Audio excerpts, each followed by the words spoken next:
আসসালামু আলাইকুম বন্ধুরা।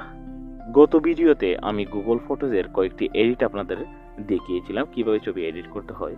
তো আজকের ভিডিওতে গুগল ফটোজের আরও কয়েকটি এডিট আপনাদের সাথে শেয়ার করব। তো বন্ধুরা, এর জন্য আমরা প্রথমেই গুগল ফটোজে চলে আসব। এখান থেকে যে কোনো একটি ছবি সিলেক্ট করে নেব। তো আমি এই ছবিটা সিলেক্ট করে নিলাম। তারপর এই যে এডিট অপশনে ক্লিক করব। এডিট অপশনে ক্লিক করার পরে এখান থেকে টুলস একটা অপশন আছে, এই অপশনটাতে ক্লিক করব। তো বন্ধুরা, ধরেন এই ছবিতে যে কোনো একজনকে আমি হাইলাইটস করতে চাই অথবা ফোকাস করতে চাই। তো এর জন্য আমরা প্রথমে ম্যাজিক এরেজার এই অপশনটাতে ক্লিক করব। তারপর এখান থেকে যে ক্যামোফ্ল্যাগ একটা অপশন আছে, এই অপশনটাতে ক্লিক করব। এখন আমি যে ছবিটাতে হাইলাইটস করতে চাই সেই ছবিটা এখন মার্ক করে নিব। তো ধরেন আমি লিওনেল মেসির উপর হাইলাইটস করতে চাই বা ব্ল্যাক অ্যান্ড হোয়াইট করতে চাই, তাই এটাকে মার্ক করতে হবে এইভাবে। তো আমি মার্ক করে নিব।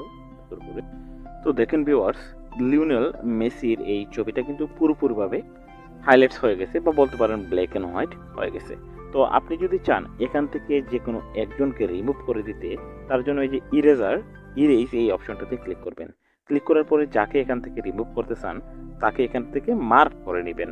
তো কিভাবে মার্ক করবেন, এই যে এইভাবে ধরে মার্ক করে নেবেন। তো আমি ডিমের এই ছবিটা রিমুভ করে দিতে চাই, তাকে আমি মার্ক করে নিব।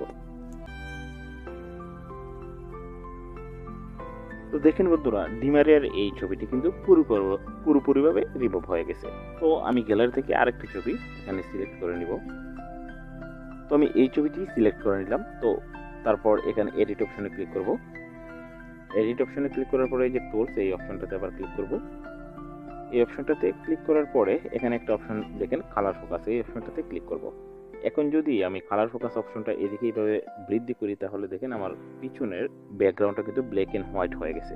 ছবিটা ঠিক থাকতেছে কিন্তু পিছনটা কিন্তু ব্ল্যাক অ্যান্ড হোয়াইট হয়ে গেছে। আপনি পরিমাণ মতো পিছনের যে দৃশ্যটা ব্ল্যাক অ্যান্ড হোয়াইট করে নিতে পারবেন। তো বন্ধুরা, এইভাবে গুগল ফটোস দিয়ে খুব সুন্দরভাবে আপনি ছবি এডিট করে নিতে পারবেন। তো বন্ধুরা, এই ছিল মূলত আজকের ভিডিও। ভালো থাকবেন, সুস্থ থাকবেন, আল্লাহ হাফেজ।